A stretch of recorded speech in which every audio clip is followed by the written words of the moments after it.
Bonjour, bienvenue dans Olatua, le magazine de la culture surf. Au sommaire de ce numéro de septembre, toutes les images de l'été et notamment de ce mois d'août de folie à Tahiti.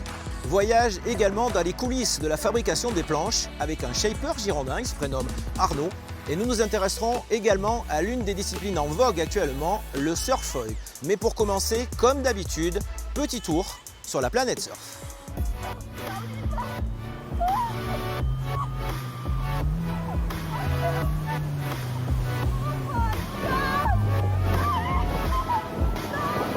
L'immense frayeur de Kaolivast sur sa vague.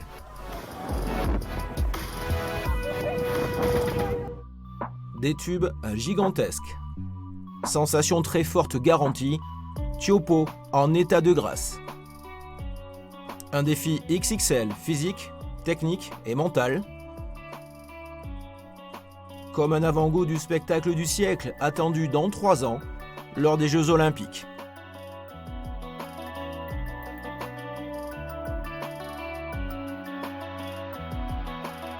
Justine Dupont, l'icône du surf de gros, a également relevé le défi, avec peut-être une idée derrière la tête, pour août 2024. Les JO, première satisfaisante pour Pauline Nadeau. À Tokyo, la Basque s'est hissée en 8e de finale, seulement éliminée par l'Australienne Sally Fitzgibbons, numéro 3 mondial. C'est vrai que voilà, quand on arrive au jeu, on espère mieux. Il y a que le podium ou les médailles qui comptent. Donc ça, c'est forcément le premier sentiment à la sortie de l'eau. Cet été, c'est aussi celui de la retraite de Jérémy Flores. Le meilleur surfeur français de tous les temps quitte le circuit international à 33 ans. Au palmarès du Réunionnais, 4 victoires, dont le Pipe Master à Hawaï et Hossegor, sa vague d'adoption, il y a 2 ans.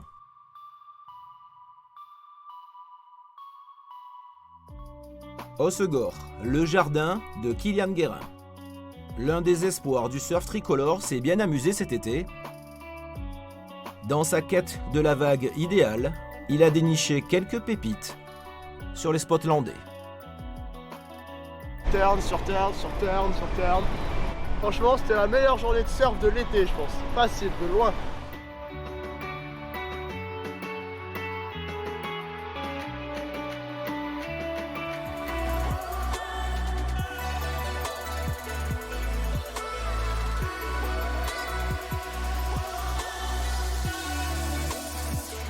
Bonjour Jacques Lajencombe, merci d'être avec nous ici à Anglette sur la compétition professionnelle du circuit de la WSL. On va revenir justement sur ces Jeux Olympiques dont on vient de voir quelques images. On va parler d'abord du bilan français. Qu'est-ce qu'il faut en retenir? Satisfaisant, moyen?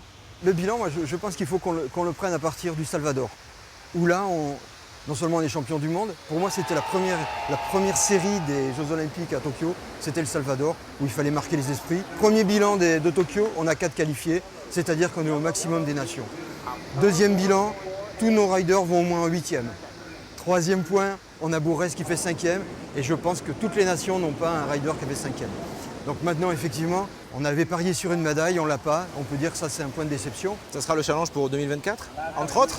Parce que c'est un enjeu colossal. Nous, on est tourné sur Paris 2024 dès avant Tokyo. On a mis en place le centre d'entraînement à Tahiti. On a recruté un entraîneur sur place à Tahiti. Mais ça, c'est une première phase. Et l'autre phase, c'est qu'on est à un tournant aussi. On va devoir compléter notre staff, renforcer les moyens. L'objectif, ça sera on aura l'occasion d'en reparler évidemment, ça sera le titre olympique. Non mais là, qui va à la compétition sans vouloir le titre? Donc bien sûr qu'on veut le titre. C'est à Tahiti, c'est loin, c'est un peu... Très bien que ce soit là-bas, mais c'est un peu dommage pour l'unité olympique, il n'y a pas l'unité de lieu qui est importante. Pour les athlètes qui partagent ce moment d'excellence, c'est un moment fort en émotion. L'éloignement ne le favorise pas, mais nous on va à Tahiti avec l'ambition de prendre médaille d'or hommes et femmes. Et avec des conditions de vague, si elles sont comme ces derniers jours là, à Tahiti, sur le spot, ça annonce assez dantesque quand même. Hein. Ça va être dantesque. Je crois qu'il va falloir vraiment des gens avec beaucoup d'engagement. Et ça, tu vois, ça nous renvoie au mode de sélection. On est à 3 ans des Jeux Olympiques, nos athlètes ne savent pas comment ils vont se qualifier. Il faut que véritablement on puisse mener un travail avec la Fédération internationale pour définir ce mode de sélection le plus rapidement possible. Justine Dupont, elle a pris ses marques là, récemment? J'ai vu qu'elle était à Tahiti. Elle a pris de très grosses vagues. Elle a pris des très grosses vagues et Ouais, bravo, c'est une grande championne, c'est quelqu'un qui a des objectifs, qui sait les poser, qui sait les atteindre. Donc oui, elle est à Tahiti. Je pense que c'est un signal aussi. Un mot pour terminer, Jacques, par la retraite de Jérémy Flores. Ouais. Tout a été dit, mais qu'est-ce qu'on peut dire de plus sur lui? À part merci et l'exception, je pense qu'aujourd'hui on ne se rend pas compte. Mais Jérémy Flores aura un impact certain sur le surf français pour les prochaines années. Il a montré à toute une génération nouvelle, je pense à celle de 2028 de Los Angeles, que c'était faisable, qu'un Français pouvait sortir et être dans le plus haut niveau et apporter beaucoup au surf. Là c'est son apport. Après, l'homme est exceptionnel, l'athlète aussi. Donc, que des regrets qui s'en aillent, mais il y a un temps. Voilà. Confidence, j'aimerais bien qu'il reste proche de l'équipe de France. Voilà. Merci beaucoup, Jacques Agincom, et à très bientôt sur Merci. les vagues ou dans les bureaux de la Fédération. Merci, bonne journée. Merci, bonne journée.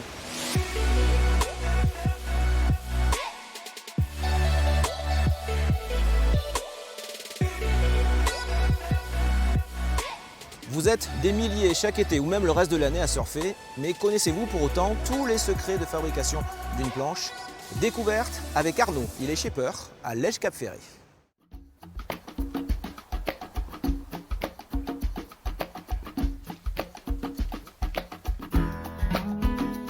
Alors là, je coupe le cut lap, c'est la jonction du tissu entre le pont et la carène. Toutes les étapes de sous-vide ont été faites. Maintenant, ça va être la partie finition avec le gloss coat, le ponçage, le haut coat, la peinture. Et après, ça part en Méditerranée. Shaper, c'est vraiment un métier de passion. Enfin, pour moi, je pense que c'est un métier, c'est les mecs qui font ça, c'est vraiment par passion, quoi. Donc, la plus grosse que j'avais fait, celle-là. Voilà. Après, 22, 48, tu vois, ça peut être pour un mec, un bon gaillard. Ouais, voilà. Mais le tout, c'est que je monte en litrage. Mais là, t'es presque à 50 litres. Rien que le pas de mousse, c'est à 50 litres. Donc, ce qui veut dire que tu vas monter avec toute la strate et tout, tu vas monter facilement à 52, 53 litres. Ouais, mais c'est bien d'en faire une comme ça, hein.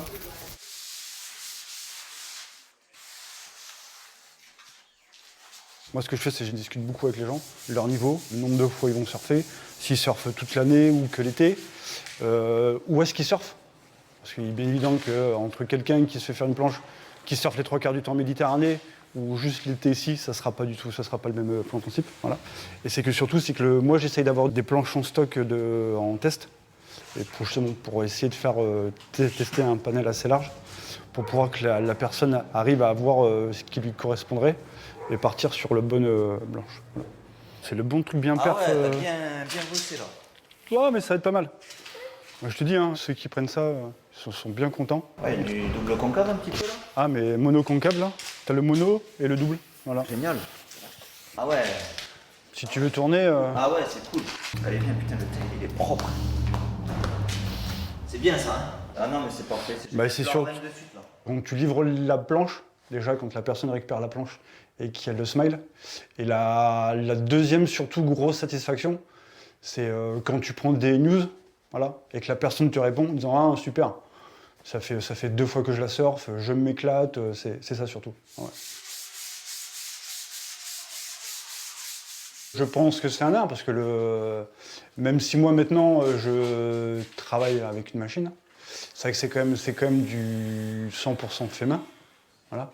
Il y a quand même après un gros travail derrière entre de finition, le glaçage, le ponçage. Donc ouais, c'est une forme d'art. Et après, il y a toujours en fait, chaque shaper a sa petite touche perso, je pense au niveau du shape et aussi au niveau déco.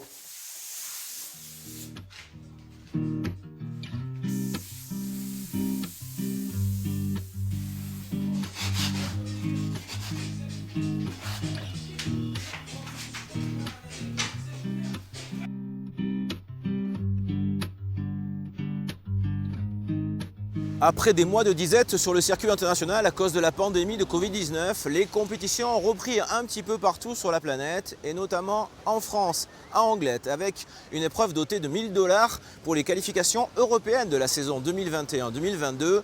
Sur place, dans les vagues, l'élite du circuit féminin et masculin, la relève en tout cas l'élite de demain dans des conditions très difficiles avec plusieurs journées annulées. Pour ce pro Anglet, 6e du nom, mais qu'importe pour les surfeurs, l'essentiel était petit à petit de retrouver la compétition.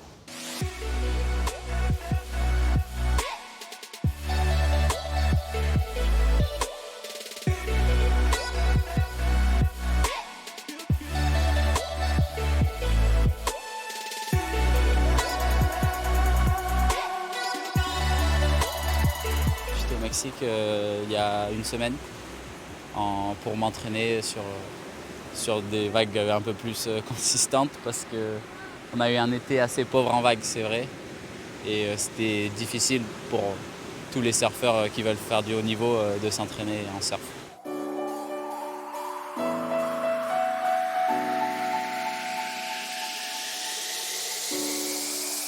L'été c'est bientôt fini. Hein. On va pas avoir d'autres compètes, je pense. Je pense que c'est la dernière compète de l'été. Du coup, il y a celle-là, mais ensuite ce sera me lancer dans la saison QS Europe et me qualifier sur les 10 000 pour l'an prochain.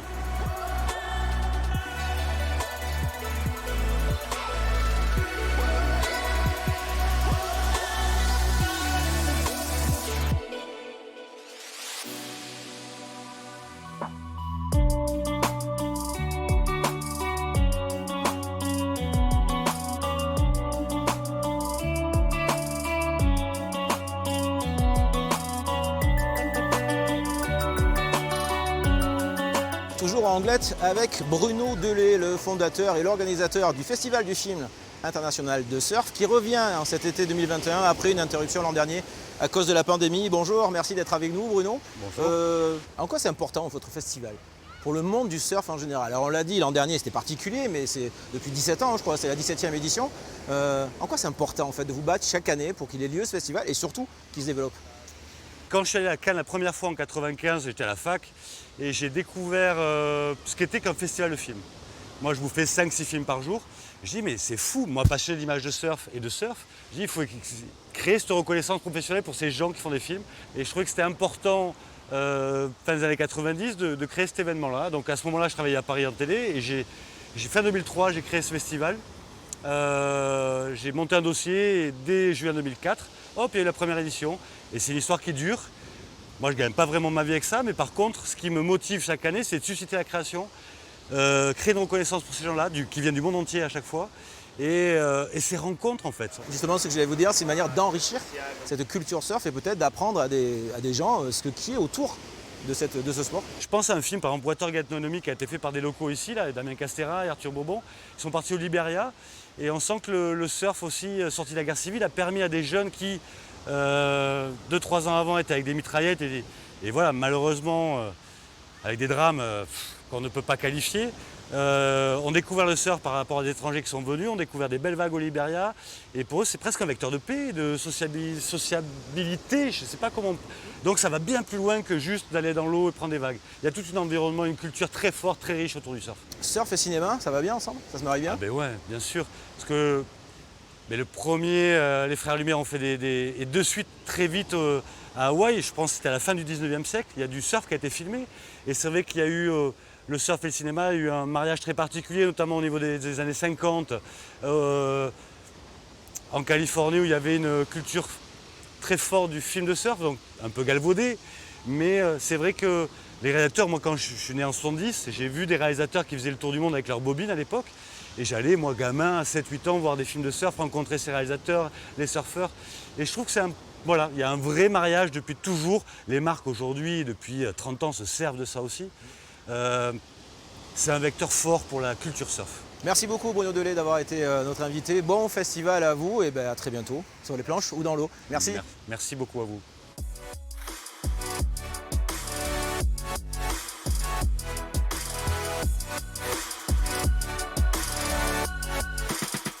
Surf et cinéma, surf et musique également, deux univers qui souvent ne font qu'un.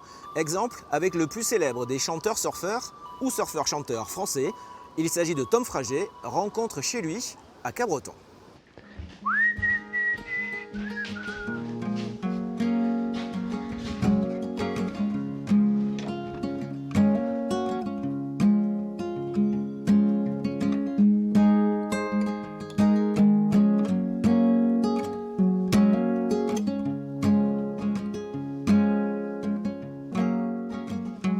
sommes fin août. Entre 2 concerts et une longue tournée, petit moment de détente hors du temps, chez lui, à Cabreton.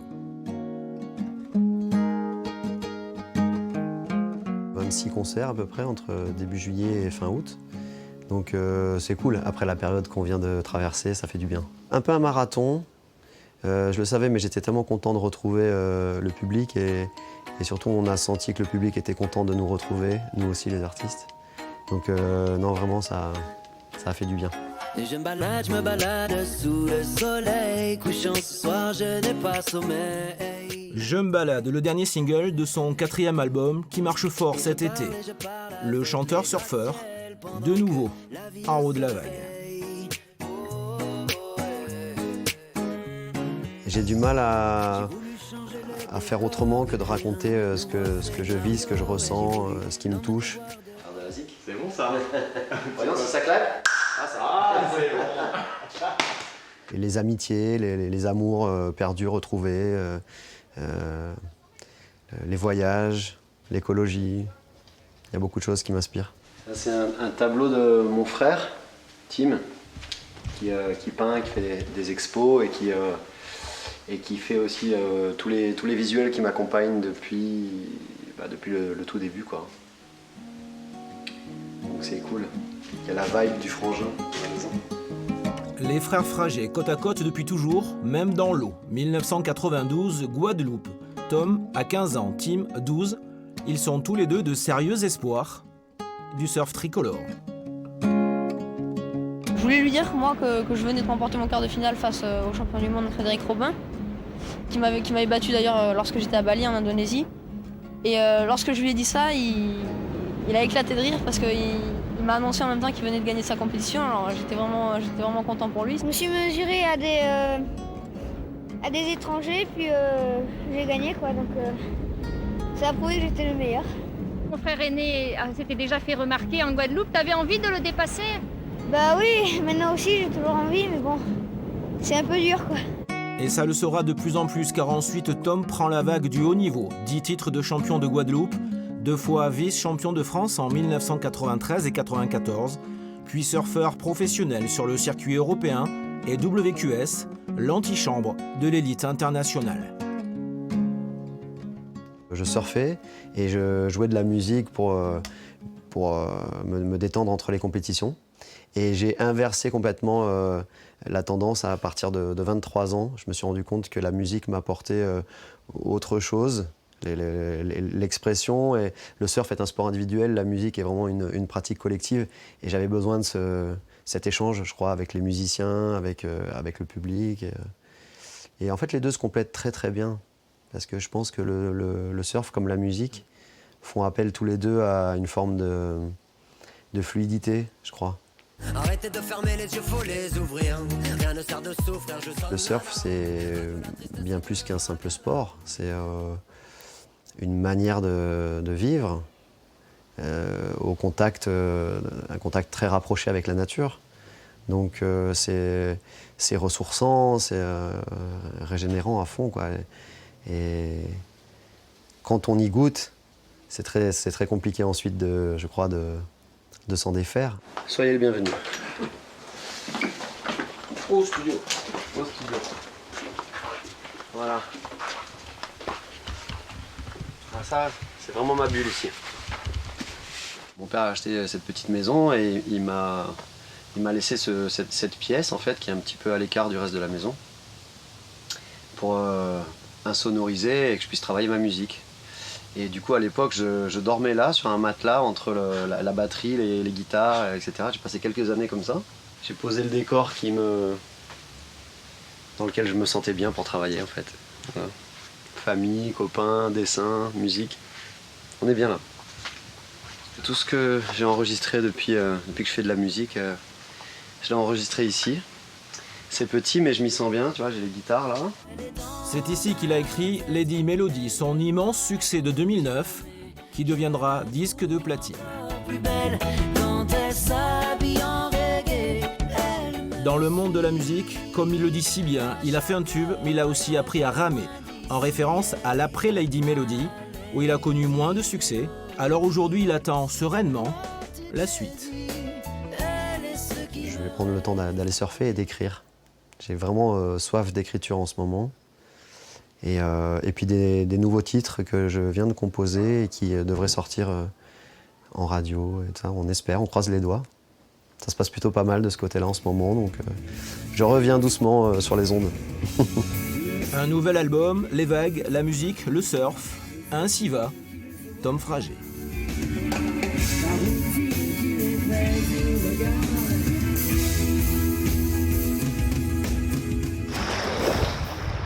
Du surf, du longboard, du paddle et même du surfol. Il y en a eu pour tous les goûts cet été. L'Atlantique, terrain de jeu infini. Démonstration.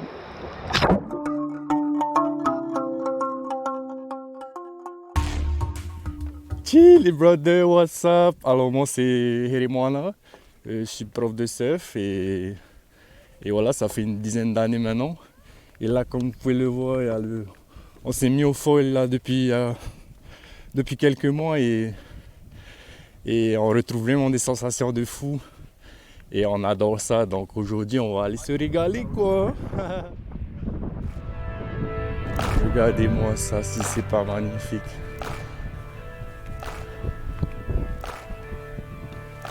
Et voilà les amis, on est arrivé sur le spot là. Il doit y avoir, je sais pas, moins 50, un petit peu plus. Ah là, on va bien s'amuser là. Il n'y a pas grand monde à l'eau. Donc du coup là, ce qu'on va essayer de faire, c'est de choisir un spot à l'écart. Parce que quand tu as fait du foil, ça peut être vraiment dangereux pour soi-même et pour tous ceux qui sont autour. Donc on essaie de se mettre là où il n'y a pas trop de monde. Essayer de choisir un spot où il y a un peu de profondeur. Parce que sinon le mât, l'aile, on touchait sur le sable, donc bon ça va, c'est du sable, mais bon. Donc voilà.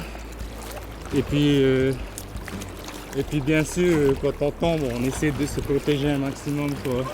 Parce que le foil, c'est carrément imprévisible, ça prend une direction, ça revient sur toi à tout moment.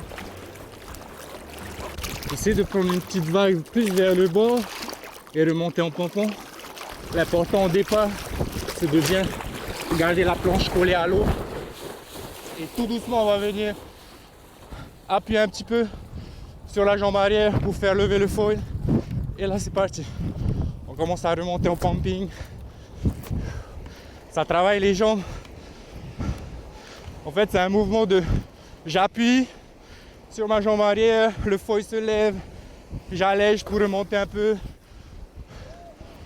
Allez, on va essayer d'aller connecter la petite vague qui arrive. Et c'est reparti. On va essayer de faire un petit câble, on met les bras dans la bonne direction, boum.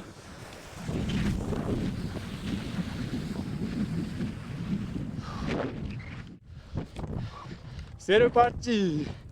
Travaillez les jambes, le cœur.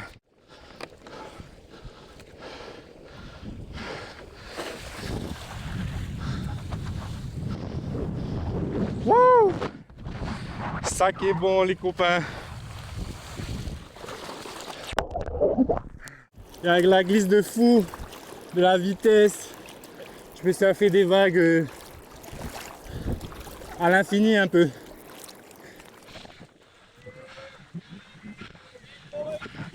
Elle est bonne.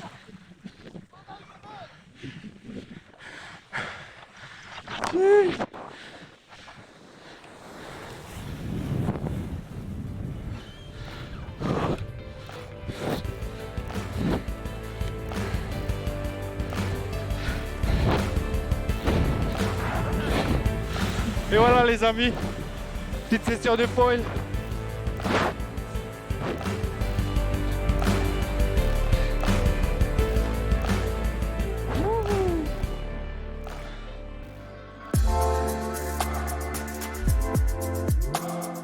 C'est la fin de ce numéro d'Ola Tu as. On se retrouve dans un mois, début octobre. D'ici là, portez-vous bien et surfez bien.